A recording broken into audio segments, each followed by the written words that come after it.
And now an oversugared 5-year-old describes the plot of this episode. Dad, you don't understand. Okay, so they go to the planet, and it's an old planet, and there are 3 aliens, but the aliens, they're not real. They're just energy, and they go into them, and then they want to kiss. So one tries to kill the other one because the other one doesn't like that one, but the 2 of them are in love. And it goes on for 45 minutes, and then the credits roll. Hooray! Pretty good. In my mind, I hear, Matthew, time to do your homework. That's... Yes. Like, get this kid out of here. Jeez, why don't you go outside and touch some grass? Hey, everyone, welcome back to Yelling at Gaseous Anomalies. I'm your host, Captain Matt Ross, and I'm accompanied by our newly microphone, Michael Pontone, XO. How are we doing tonight, Mike? New, hopefully improved, we will see. Yelling at Gaseous Anomalies, Yaga, breaking boundaries. All of our robot minions have gotten us to 100,000 subscribers. We support our robot overlords. Yes, no, we don't have bots. Please. But thank you, everyone. Thank you very much for helping us reach over 100,000. Now we just have to aim for 1 million, but we really do appreciate all that you do. Again, always keep remembering to like, share, and subscribe. And, you could always hit that bell notification right now to make sure that we keep on growing. And if you want to email us, you can always email us at yellingatgas@gmail.com. And thanks be to Captain for guiding us on this and bringing us to this level of success. We would not have gotten there without you and your shorts and your love for the Trek. Oh, hey, listen, and we wouldn't have gotten here without you and your constant singing. I'm a little disappointed that you didn't sing on this one. What are we going to sing? No, this is tonight's episode is Return to Tomorrow. Welcome to the world of tomorrow. Why do you always have to say it that way? Haven't you ever heard of a little thing called showmanship? It's almost like a Futurama skit right there. That's the name of this month's episode. It's one with big, giant, glowing balls of energy, as Mike has just pointed out, and with intellects in them. This is not one of my favorite episodes, but it was written by sort of Gene Roddenberry and a guy named John Dugan, known as John Kingsbridge in this one. One of the most sensitive prima donna writers that ever came to Star Trek, believe it or not. Yeah, this actually, I'm going to read something from our source material, but Ralph Sineski is the director. Just real simple, the Enterprise comes across a weird signal. It kind of reminds me of The Cage, which apparently you say you haven't seen yet, where they're alerted. You might have remembered it from the Menagerie Part 1, where the Enterprise all of its controls flip off to say like they've got a distress call, and they go to a planet that some sort of alien force is calling them. Although in the original with Captain Pike, they didn't know it was an alien force. This one, they get to a planet with, well, just weirdness. And even Spock says, a Vulcan can't know everything. Our distress signal relays have been activated. We've been given a direction to follow, but how? What's causing it? I do not know. Not even a Vulcan can know the unknown, Captain. What did you think of that opening where they just see that planet? It's, they're flying around there doing their job, I guess, and being taken off course. By the way, the planet is known as Arret, A-R-R-E-T. Quick, if you look at it the other way, it's actually supposed to be an allegory for Terra. A post-death, yes, subtle, like an atomic explosion, much like what happened to this planet. So, what'd you think of that opening?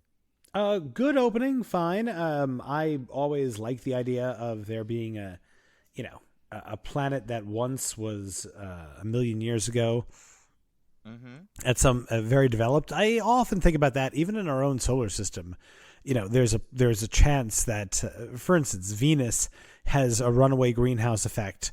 Well, I always thought, doesn't that mean that there was like 1 billion years ago that it might have been actually had a sustainable atmosphere as it was cooling, and maybe there were things that lived there and they died out as their world turned into a hellscape of sulfuric acid and 900-degree heat. You're talking about housing court in the summertime? What?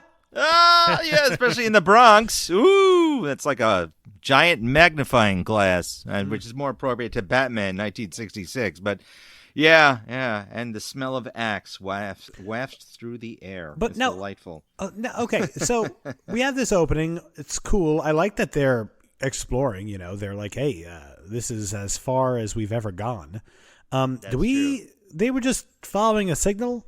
Yeah, they had some sort of signal go off, and it sent them to go this direction, and so that was basically it. And also, this is our first episode where Sulu is in it. He's finally back, but Chekhov is missing in this episode. And also, wait, was Scotty in here? Scotty is in here, yeah. So we're missing Chekhov. We have Scotty, we have Uhura, we have Spock, we have McCoy, we definitely have Chapel. We also have an extra nurse. Oh, my. And there we go. We also have our returning champion extra, Bill Blackburn. That's the person sitting next to Sulu. He's Lieutenant Hadley here. But you also know him as one of the people in a Gorn costume. Mm-hmm. You also know him as the rabbit from Alice in Wonderland on shore leave. He's also later in this episode as as the robot that we're later coming into. Spoiler. Here's the question that you have to question. How many robot shows do we have right now? And you have to wonder for next gen, where did Dr. Soon really get the idea? If you watch all of Trek, Dr. Soon made it all up on his own. But you have the planet of the robots with what are little girls made of? You have Harry Mudd's planet. And you have this. But it's the positronic brain. That's what I guarantee you. They were like, listen, this is all different because this is the ideal of Isaac Asimov's iRobot, the pinnacle, the bicentennial man. This is the best. Even though he doesn't have emotions, that is the only thing. And by the way, Data can live for infinity. And he is just starting off. So he's like an infant, and he's already a Starfleet officer. No, that's true. I mean, these over here, we're coming up to a race on a dead planet. Yes. And they're trying to figure out how to go there. What do you think of the voice of Sargon? Reminded me a lot, and indeed, when we get to the aliens themselves, they reminded me a lot of the Game Masters. I liked the voice. I thought that it was doing a really good job of not being too sinister, but also not being too, let's say, avuncular. It's definitely something that could be threatening, could not be threatening. Not great voice acting, in my opinion. I could not peg whether or not this voice was going to be benevolent or not so much. Well, the voice is James Doohan, actually. Get out of here! Really? No, it's really James Doohan. That, as he pointed out, and they can modulate your voice to the point where you almost don't recognize it. Wow. In fact, one of the issues of this story is whose voices were they going to use? Originally, they had an idea of different voices for the actors, but what they decided to do is keep the principal actors. So we're talking about William Shatner and our new special guest, Diana Muldaur, as well as Leonard Nimoy. They used their voices and modulated it.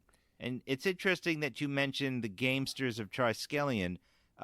That was one of the complaints that DC Fontana had, and also when they originally came up with this idea, these creatures were like in a tub, all three of them. So it was like, that's out there. The other complaint is this doesn't really fit the tone and tenor of season 2 of Star Trek. I could see that. It's a little bit too intellectual in some regards, which is fine for science fiction. But I think it's a little bit slow, in my opinion. What did you think of that in comparison to like other stories of the season? You think it's too slow? Because to me, it has no humor, which means it's written by Gene Roddenberry. What do you think about that? I dug it, honestly. I thought it was moving at a fine pace. I thought that maybe there was like a little bit too much back and forth. They were trying to, elongate out some time by saying, well, I'm going on the away mission. No, you're going on the away mission. No, I'm going on the away mission.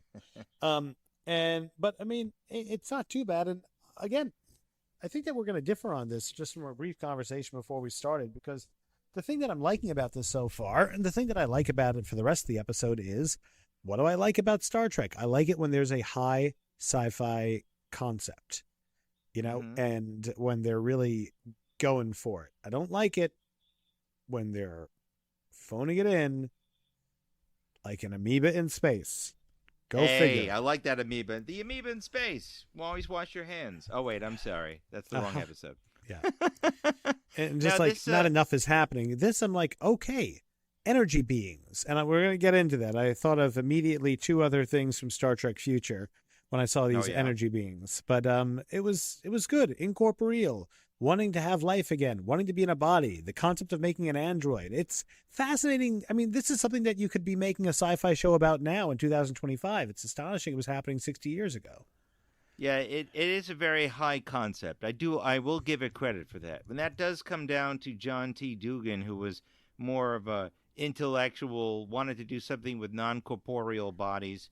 Just as an aside, before we started recording, I mentioned there was some short story science fiction where like humans have evolved into energy beings, and suddenly there were 2 sets of lips kissing each other, because that plays prominently in this episode, in the middle of space, and then they decide to cut it out. If anyone can remember what the name of that short story is or when it is, I think it's from the 60s, but as most of this stuff is.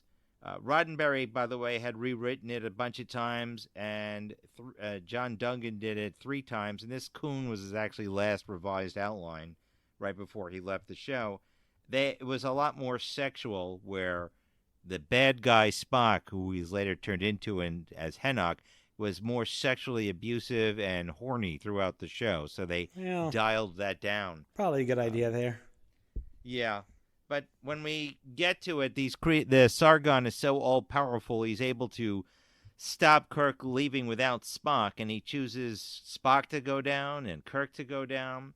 And I do like the fact that Scotty's like, when they get down to the transporter room, we see Diana Muldaur. You remember her from Next Gen as Dr. Pulaski. Of course, looking like a fox. Oh, yeah, goodness. This is not her first appearance in Star Trek. This is her first appearance, but she'll appear again in another one, in Is There No Truth in Beauty, which is coming up in season 3. A little bit more bizarre. And then you see her fall down an elevator shaft in L.A. Law. You ever watch that show? She was such a bitch in L.A. Law. No, I've never seen L.A. Law. Yeah, that actually made America gasp. I remember it was like on all the news the next day. L.A. Law was a TV show in the 80s about lawyers and their loves and lives, and Diana Muldaur played this character named Rosalind Shays, who was making her moves on the senior partner and trying to steer the firm away into her own power schemes, and they got rid of her by having her stepped into an empty elevator shaft. Mm-hmm. It was one of the most surprising scenes in all of TV up until that time, and I think it's 1985 or 86. We could look that up. It's kind of disturbing, but it's funny. Diana Muldaur, as opposed to her character as Dr. Pulaski in Next Gen in 2nd season, she's actually somewhat nice and sweet in this one. You like her in this, or besides her looking like a fox? Yeah, I mean, what's not to like? I liked her. I like Pulaski too, and to the extent where like oh God, I'm gonna kind of get some flack for this. I like Pulaski more than Gates McFadden's Crusher, but they're both. Goodness! But it's like a 9.1 versus a 9. You know what I mean? That's fair. In that, I dug Pulaski, and I dare say that actor might be slightly better actor than Gates McFadden. But that's not to say that she's not a good actor, and Gates McFadden is also bringing a lot to the table, including being an amazing dancer. Yes, the dancing doctor. But I do like the fact that Pulaski in Next Gen, she's more gruff, like McCoy is. Yeah, 100%. I think that's, as opposed to like, no, we got to save everyone. She's like, yeah, let's just wipe their memories and move forward. That's what I like about Pulaski. But in this one, she is a different character, and she goes down with Kirk and Spock because, she was requested to come down here. But let me just go back 1 second. I had started off by telling you that Dugan was a really sensitive writer about this. One of the memos, when he was being asked to rewrite, he actually sent in a memo saying, you know how sensitive I am. I don't want you to change it so much. And I'm paraphrasing from here. He was complaining to the management and editors and so forth. Oh, please don't change it. I'm going to be so upset. I'm going to need to take a break. In fact, the exact quote is basically, so please, I want you finally to please like it. You know how fucking sensitive I am. That's actually what he sent to them. And then the response was, Dear John, granted you are a most sensitive writer, and I am a most sensitive producer, is what Gene Kuhn responds. Now that the cop-outs are out of the way, let's try and turn to the script. And I think that's pretty funny. Because what happened is John writes the story, they gave him some changes, and he disappeared for 2-3 months. They're like, we got to run the show. Where the hell are you? We need our scripts. And so that's when he was like, I was just so sensitive, I couldn't take all the changes. Like, shut up, yous, get to work. It's a little ridiculous. That one of the comments, though, by Sinensky, who was director, Ralph Sinensky, he goes, he knew that Roddenberry had a hand because there was absolutely no humor in this. And I have to agree. There's no humor in any of the dialogue, except something which I will release later in the short, which is funny, is when they beam down, Spock notices very calmly that there are no security guards, as opposed to the way he acts in the cage. But stay tuned for that short. You'll see what I'm talking about. It's pretty funny. I do think that Scotty's played very well here. He was like, yeah, I don't know. You're going through 100 miles of rock. And McCoy's like, we're doing what now? You could materialize inside solid rock. Inside solid rock? Let's get back to this solid rock business. Now, just how much rock are we going to go through? Approximately 112.37 miles, Doctor. Miles. Are you joking? That's just showing his, like, normal fear of beaming down anywhere. I do like that. I mean, McCoy's got a point. You know, how far can that transporter work? It's like a magic device later, but at this point, you're like, I don't know. I don't know. Would you let you?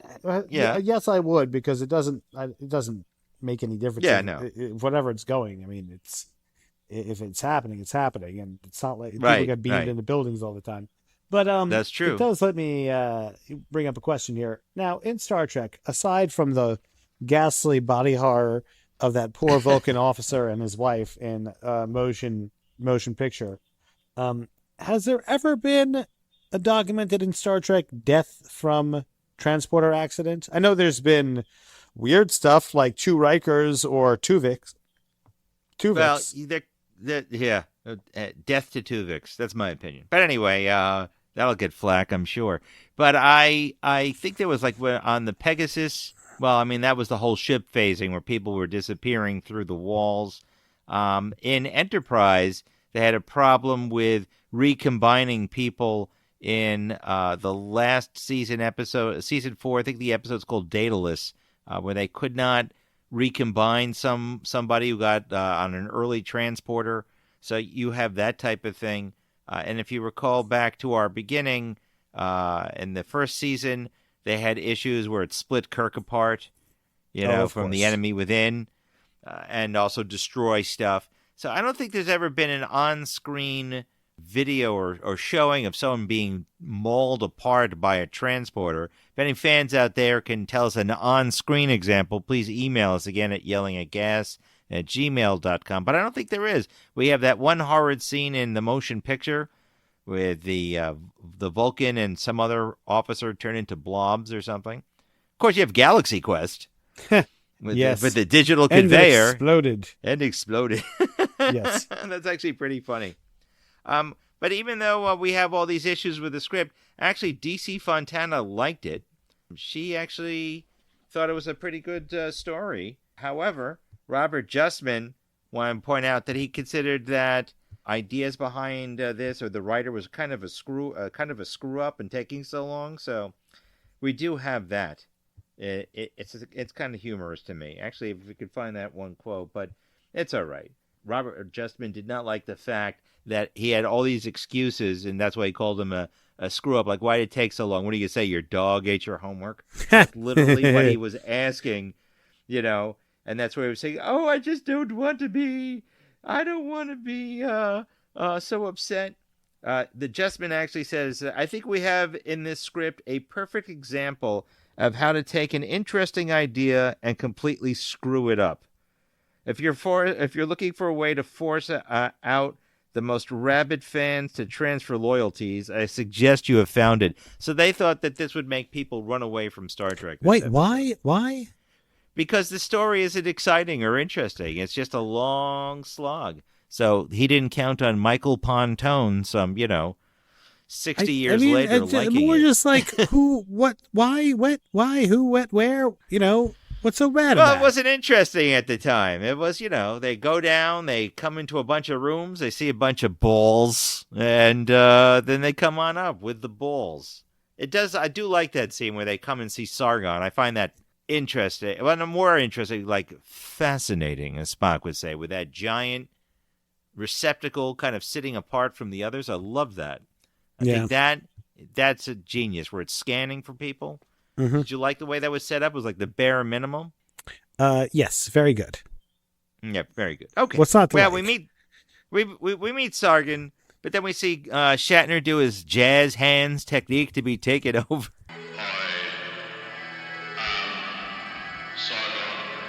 I think that's absolutely hilarious, where he's just taken over, and then we find out what it is that they want. They want to take the last 3 members of this race who were not subject to the death of the entire race. Their entire race died by some sort of magic powers. I should mention there's a... No, it wasn't magic powers. This place was very old.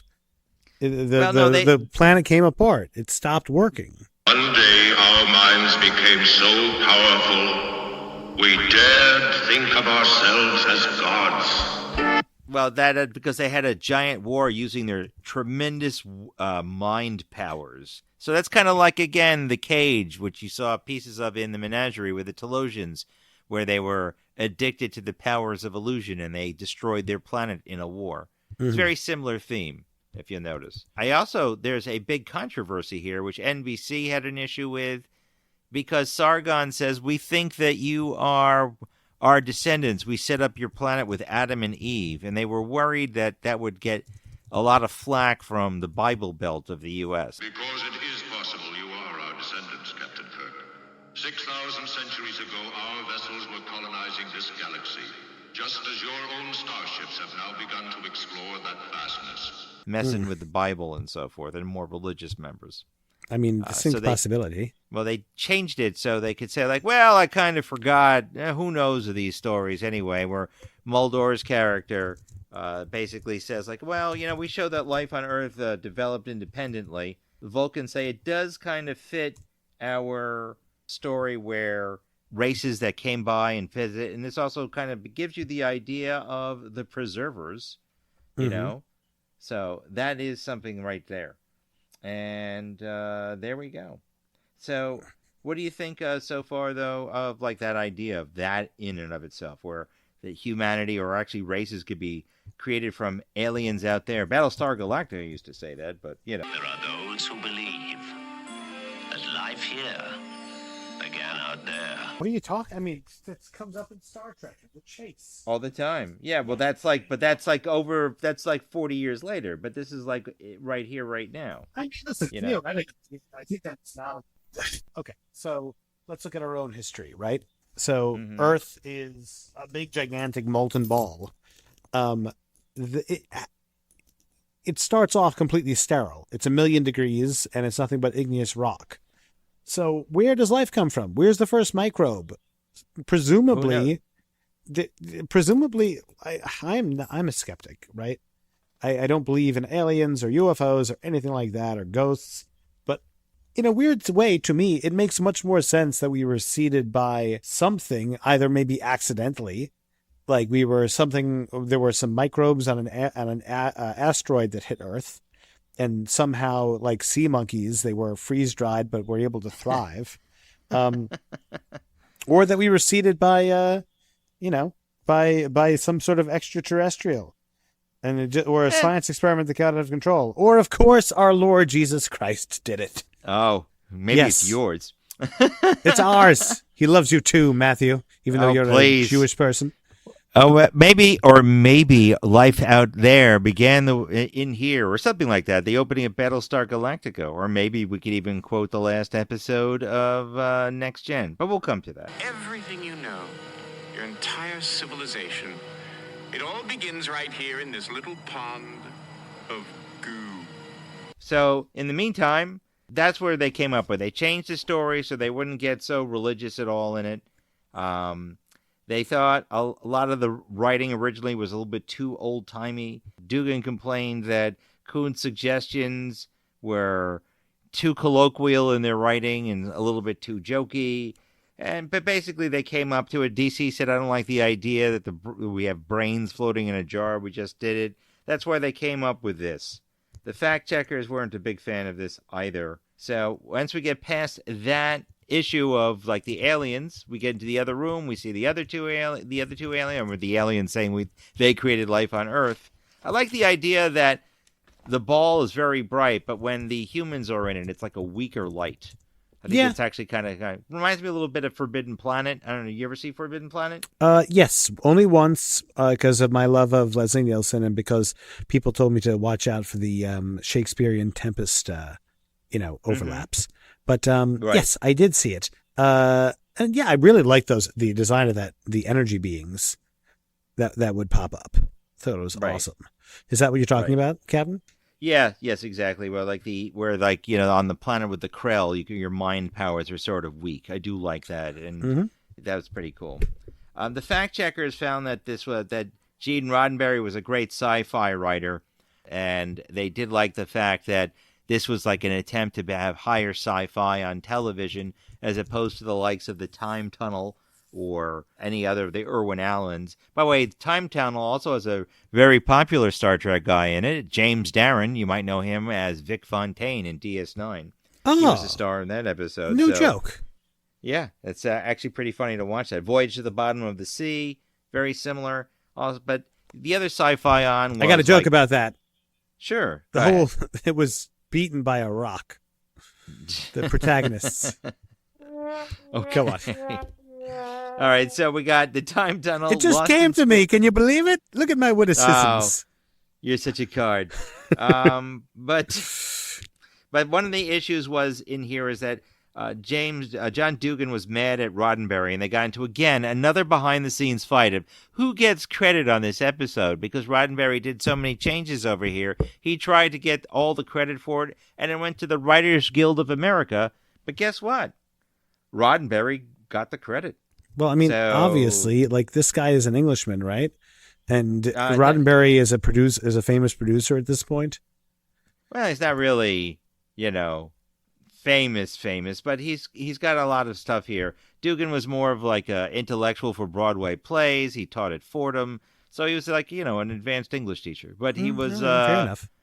Yeah, there you go.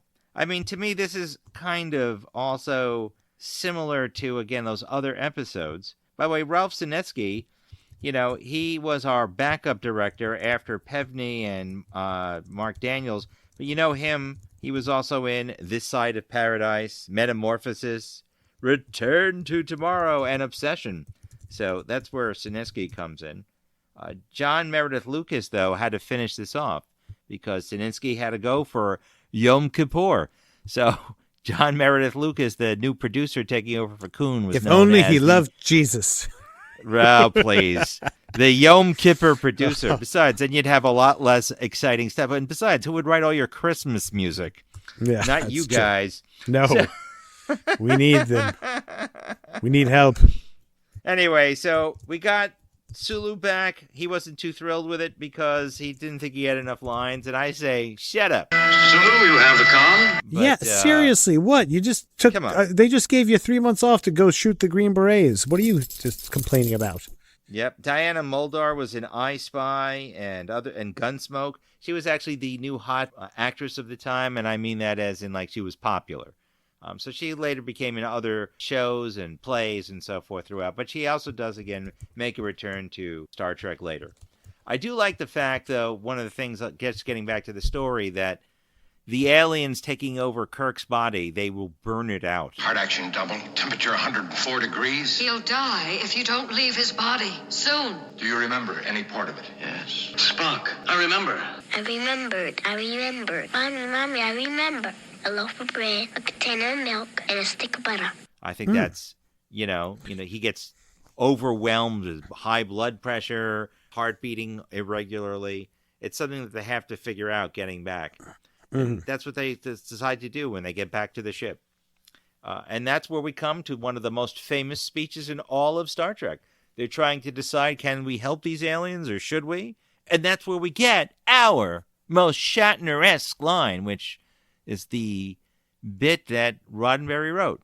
Because why are we out here, Mike? What is the reason for us being on these expeditions in space? Can you tell me why? To seek out new life and new civilization.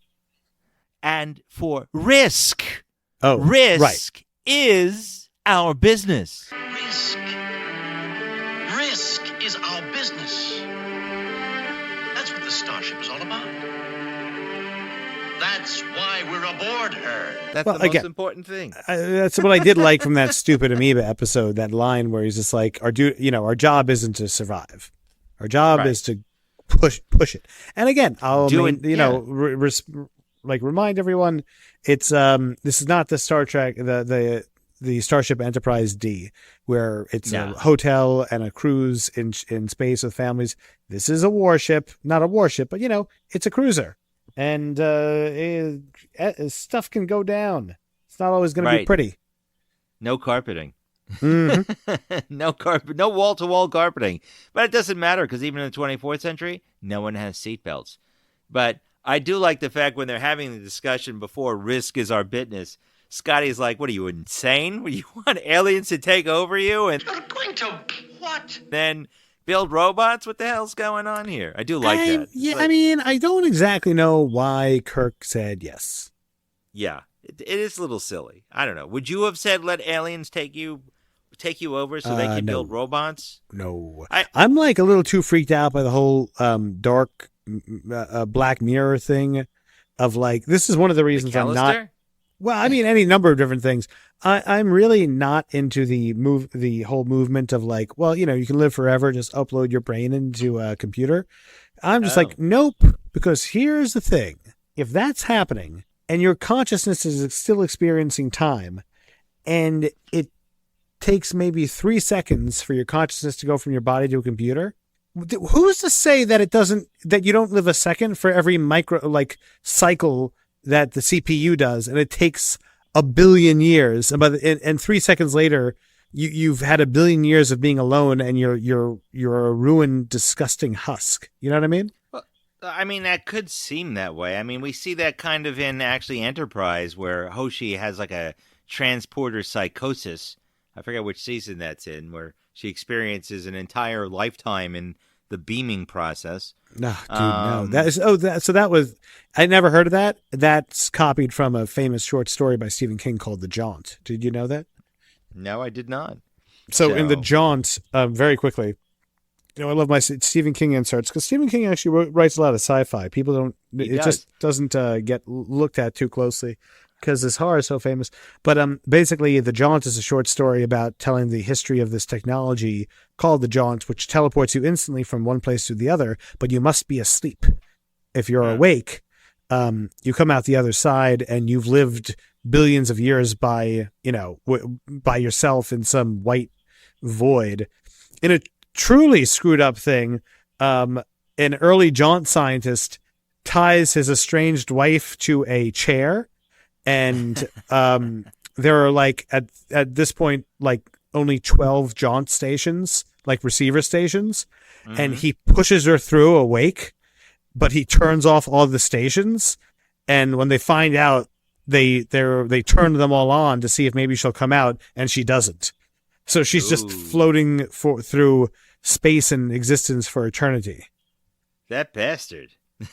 Naughty boy. That's a definite crime. I mean. But you know what? I mean, there is that weirdness. I mean, if you read Poul Anderson's book, like The Heechee Rendezvous, there's also a transferring of consciousness into what they call prayer fans in the story of the Heechee. I don't know if you ever read those.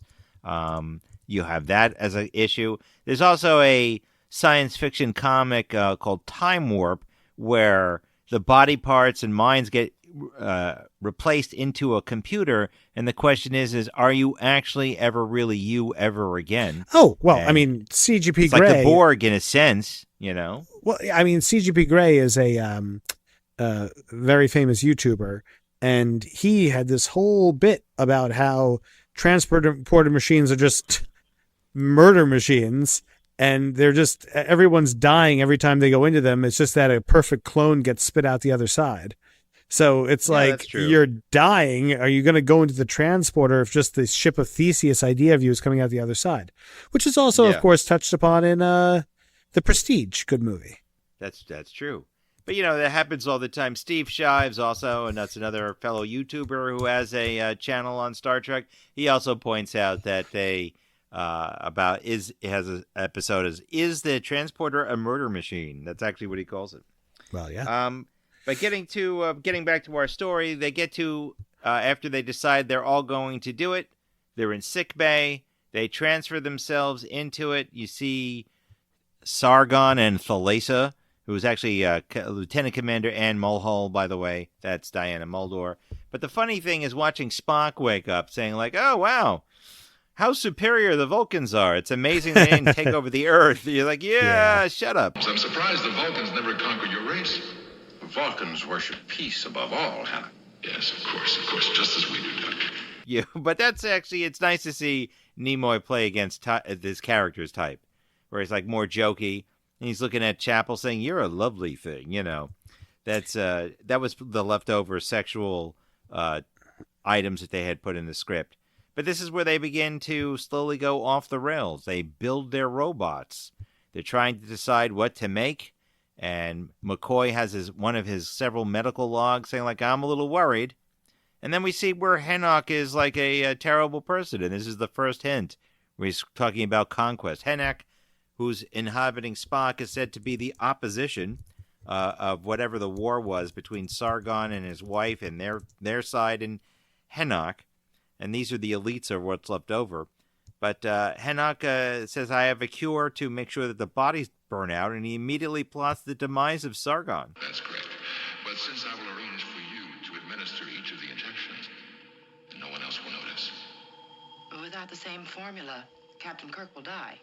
Yeah, I mean, again, it's kind of silly that they were like, yes, he's my enemy, but no more. And then immediately he tries to kill him. Yeah, and it's like, all right. Powerful, come on, Sargon should have known that from the get-go. Well, that's the thing. It's like, so you don't think he's your enemy anymore because he told you so? Well, it's like, yeah, I can trust him now. Yeah, that would never work. I do find, though, the lovey-dovey stuff between Thalassa and Sargon, or rather Kirk and Holland, or Mulholland, or whatever, Mulland, a little bit like too cheesy pie with the music in there, with that soft... yeah, I mean, it's Gene Roddenberry. Yeah, that just really... I mean, it's nice to see that Diana Muldaur's blue eyes are piercing, but you know what? I just didn't like that. I thought it was too mushy for my tastes. It's just like, that's one of the reasons why I didn't like it. But we move ahead after we find out that Henoch's a bad guy and he's making the poison to kill Sargon. We do see them build their robot, and Scotty's like, how the heck are you going to make this work with jelly? You're going to need micro gears. You're like, oh, no, this will take care of it. Have you prepared the Agaton hydrocoils for the drawing Sargon supplied? For all the good it'll do you. It's a fancy name, but how will something that looks like a drop of jelly make this thing work? You'll need micro gears and some form of pulley that does what a muscle does. When we actually finally see the robot in and of itself, that again is Bill Blackburn. Funny story about that. He had to come in at 7 o'clock in the morning. They covered him in latex. And they said, oh, yeah, we'll get to you later. So he was sitting from 7 a.m. to like about 10 a.m. or 11 a.m. to film that scene. And they said, don't breathe. He commented, since he was a dancer and a swimmer, he held his breath when he was like, come on, Nimoy, hurry up with the scene. I gotta breathe. He's like, all I hear is Nimoy going on and on and on. It's like, shut up already. And then like, there's a very funny scene in the bloopers. It will also be coming out in a short you can see where they're taking off the makeup. It's actually pretty funny. It took a while, and it's like kind of disgusting what he's covered in. But there we go. We see the robots, and this is where all things start going bad. Thalassa is kind of corrupted by Henoch, saying, I don't want to be a robot. I want to be able to feel. I want to be able to touch things. Would you prefer this? I'm beginning to hate it. And it kind of reminded me of Data's daughter. Of course. And but Data could feel things, but I think that's just more of like pressure touching and. No, he can feel sensation. Well, it's just that he doesn't have an opinion on it. Like, for instance, when he gets the emotion chip, he tastes the liquor and he says he doesn't like it. That's he true. He can taste it, and he can have sex. That's that. Well, he did that. He was, He doesn't just stimulate. No, he does not just simulate an approximation of making love. He's programmed in multiple techniques, if I recall. Correct, and he's made love twice in 7 years, just like me. So there we are. That's not so. I mean, technically, I do have a can say I can prove I've done that at least twice. I have 2 children, so there you go. It's the same with us, Harry. What do you mean? Well, I mean, we've got 2 children, and we've had sexual intercourse twice. All right, so yeah, but this is really why this is where I have the issue where we see the evil of Henoch. We're going over there, and Thalessa is like, I'm angry. I'm going to keep this body. McCoy is saying, the hell you won't. And she throws him into what'd you think of that fire effect around McCoy? It looks like I actually loved it. A stove. I think it's pretty good, but the reviewers all seem to hate it. I think it looks like, I don't know why. I think it looks pretty good. I think it's also kind of scary about how much power these beings have, these creatures. And Kirk is already feeling bad, or actually Sargon is, and that's all Henoch's plan. But that's when we come to, I guess, what you would say is the weirdness, and we come kind of closer to the end over here, which is that Sargon's orb is destroyed. We don't know where Sargon is, but Chapel comes to sickbay, and the ship shakes back and forth. And then we have Spock's orb is also gone, and now Henoch is torturing the crew to get what he wants. Yeah, that was a screwed up scene. Must I make an example of you too, Hal? Yeah, it was. And that scream, by the way, of Nichelle Nichols is chilling and also awesome. That's all her. That's pretty cool. I mean, she was a singer at the time, right? Yes. Yeah. Yes, I mean, singers can scream. Yeah, they can do anything. Their voices are tools, instruments. Yes. That was like a blood curdling scream where he goes and he goes, Helm, must I make an example of you? Like, geez, what the heck was he doing? I do like that they realize that Sargon realizes they can't stay there. But that ending over there with the kind of the lefty switch of what's going on, where they have to kill Spock, where Kirk is dead, but they revive him. And what'd you think of that whole bit? I don't know. I felt a little contrived at this end. Pretty silly, a little contrived, back and forth, where it's like, oh, you revive him, and that wasn't enough to kill him. That was just enough to this. Blah, blah, blah. Again, that's why I was like, the whole 5-year-old writing this, and kind of like, and then this, and then this, and then this. It just seems like not a first draft, but that the guy kept on. That the writer kept on realizing that he was writing himself into corners, and then would have to kind of make crappy shortcuts around his bad writing. Do you know what I mean? Well, yeah, but I think it's Roddenberry's writing that's in here because, again, there was more of a sexual component that was in the original story, but I think between both of them, you have the two cooks writing this, I think there's that issue. The sexual stuff I'm going to 100% give to Roddenberry, although Dugan also had put it in there as well, where Henoch was more of a rapey kind of character. I mean, it would not have been out of character, but no, at the same time, they made such a tone for the show that would have been off for the tone of the show. Right. Because it's a fascinating thing. You can have a silly Star Trek episode. You can have a serious Star Trek episode. You can have what's a silly TNG episode? They were all kind of serious. Know. Okay. You can have Fistful of Datas, or you can have The Drumhead. They are both happening in the same universe, but just like in your everyday life. Today, I was arguing an order to show cause, and it was very dark and dour. It would have been it wasn't a happy time for anyone involved. And then I come home, and my dogs are jumping on top of me. Life has multitudes. I understand that. That's true. But our audience probably doesn't know what an order to show cause is, but that's okay. Right. It's papers asking a court to do something. Yes. But in an emergency level.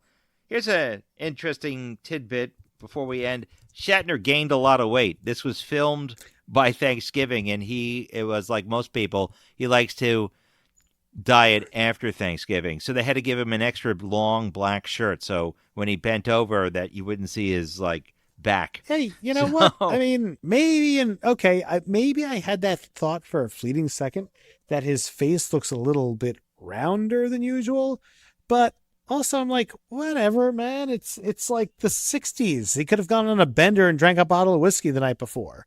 Like, who knows? He still looks great, is what I'm trying to say. Yeah, he did. But I think that's funny that they made a point. They had to give him get Bill a bigger shirt. But I think he looks good no matter. You know what? I think he's pretty going on. But that's pretty much it. The coming to the end, that cheesy ending where in order to get rid of Henoch, they make him think he's got poison in McCoy. But what it really was Chapel had the correct dosage of whatever, and he couldn't read his mind because he was being protected by, or she was being protected by Sargon and Spock. And we have a moment where Chapel and Spock were together in one body. Mr. Spock's consciousness was placed in me. We shared consciousness together. Ooh. Yeah. And then we have our final kiss. And then Sargon chooses oblivion because he realizes with their great mental powers, you know, because with great power, I hear, comes great responsibility. As Spider-Man, the movie, taught me. Yes. Okay, go on. But anyway, that's the end of this episode. So there you go. I don't really like the way this ends. I do like some of the concepts in it, but I just don't like it. Why? What didn't you like about it? I just found it kind of draggy, and it just seemed a little pointless to me after a while. I also reminded me of... That's exactly the Stupid Amoeba episode. Yeah, but the Stupid Amoeba episode has lots of adventurous type of things. This is more of a bad political bad guy wanting to get rid of his enemy after 1 billion years and trying to co-opt a guy's wife. I mean, I understand. But I don't know. I like the high sci-fi concept. It is a high sci-fi concept. It's just not that exciting to me. So that's it. But let's come to how much it costs before we give it our final ratings. So, okay. There's something I want to point out to you. Paramount Gulf Western made a whole bunch of rules. You had to finish at 7 o'clock. So it's actually first you had to be shot in 6 days. The day must end at 7 was originally the rule, but then they changed it to, bizarrely, 6:12 p.m. is when the day has to end. So this was 5.5 days of shooting. Again, this is also where we had a secondary director. But that's where we're at. So we have what it is. What do you think the total budget on this one was? Or total cost? I was going to go lower because not too many special effects. Nope. Mostly just people speaking in rooms. But now that you told me of these things, I'm going to go with $185,000. Well, you're one day you'll get it. It was $175,586, so it was on budget and actually 6 days. That in $2025 is $1,602,832.70. So I should have gone. Before you told me that thing about the days and the budget, my original thought was $177,000. That's pretty more likely. Should have stuck with it. Yep, you should have. Oh well, next time we'll find out. But let's, I guess, come to our super secret scientific 1 to 10 scale. On a 1 to 10 scale, Mike, what are you going to give this episode? I like the sci-fi concept. This starts a recurring trend in Star Trek writing that we see repeated throughout TNG and DS9. Energy beings inhabiting bodies, sometimes not for good reasons. We see that with Power Play, of course, one of the best TNG episodes. It really is. And multiple times throughout DS9 with the Pa Wraiths. They inhabit Keiko O'Brien. They inhabit Gul Dukat, although they have a symbiotic relationship with them. So I thought it was good high sci-fi. I understood it dragged a little bit, but the acting was excellent as usual. I liked the special effects. I liked the premise. I even kind of liked the conclusion. It spun its wheels a bit, so I'm going to knock it down a bit. I'm going to give this a 7 out of 10. Wow. That's a pretty high score. Well, I'll tell you what I think. I think it's draggy. I like the sci-fi concept. The acting, I will give you, is pretty good. I always chuckle when I see Shatner do that jazz handy thing in the very beginning. I don't like the voices. I do like the orbs and that idea behind it, but I find it kind of cheesy in a lot of places with the romance between Thalassa and Sargon, and I find it not as interesting. I'm actually going to give it a 6 out of 10. So there we are. We have a slight split. Oh, I thought we were going to be much farther apart. But I won't. But there's a couple. You just love Trek. I do love Trek. But there's also we have another nurse in there. By the way, just want to point out to you, have another nurse inside sick bay. I don't know if you noticed that. Something else, just to get back to the controversy of the writing. John Duggan was so upset for years later when James Blish writes the novel of this. James Blish was given a script without John Duggan's name on it, so he just attributed it to Gene Roddenberry. And John Duggan never forgave Roddenberry for this, and he said, I'm not even inside the novelization of the script. And he blamed Roddenberry till his death, believe it or not. Eventually, when it was shown that it was actually John Duggan who did most of the writing, he sued Paramount, and he got a nice big settlement check, but he never forgave Roddenberry, and they never became friends ever again. Isn't that crazy? And this lawsuit was settled in 1992. How about that? Dear. Yeah, so you think our cases take a long time. So, oh, God. Yeah. 1992? 1992. Kind of like, when Khan decides to leave planet Earth. But there we go. Seriously. That's the end of that episode. Not really a big split. Mike gave it a 7. I give it a 6. And there are a lot of fun things in this, a lot of interesting bloopers that came out of this. And also what I find funny is that those globes, it looks kind of like something that our new president touched in his first term. I might post that in the community page. With the Saudis. Saudis, I thought it was very cute. Well, let's... Yes, go ahead. Can you give us a hint about next week? Yes, I will give you a hint about next week. I'll just tell it to you. The Planet of Nazis. That's what we're going to be coming up next. Oh, gosh. Yes, it's called... Oh, my God. But the next episode is Patterns of Force. It is the one with the Nazis on another planet. We'll come to that on our next episode of Yelling at Gaseous Anomalies. Again, always don't forget to like, share, and subscribe, and hit that bell notification. Don't forget, if you want to talk to us or contact us on anything, you can email us at yellingatgas@gmail.com. And don't forget to stop by the T Public T-shirt store and buy yourselves a tee, people. And again, from both of us, Mike and myself, thanks again for helping us reach over 100,000 viewers and listeners. And we want to continue to be there. Well, we will do other things besides Star Trek, but we're going to finish off our TOS. And we look forward to other things, and hopefully we'll get that video of us on something in trivia as we're coming up. Mike, anything else you want to add to this episode, or anything else you want to say? I love my captain. Oh, that's so sweet of you. I love me as well. That's all. Good. As you should. Yes, and I love you too, XO. So, otherwise than that, everyone, live long and prosper, and see you out there. Well, I'm sure that Sargon appreciated your cooperation, Dr. Mulhall. Yes, I was happy to cooperate, Captain. Okay, I love you. Bye-bye.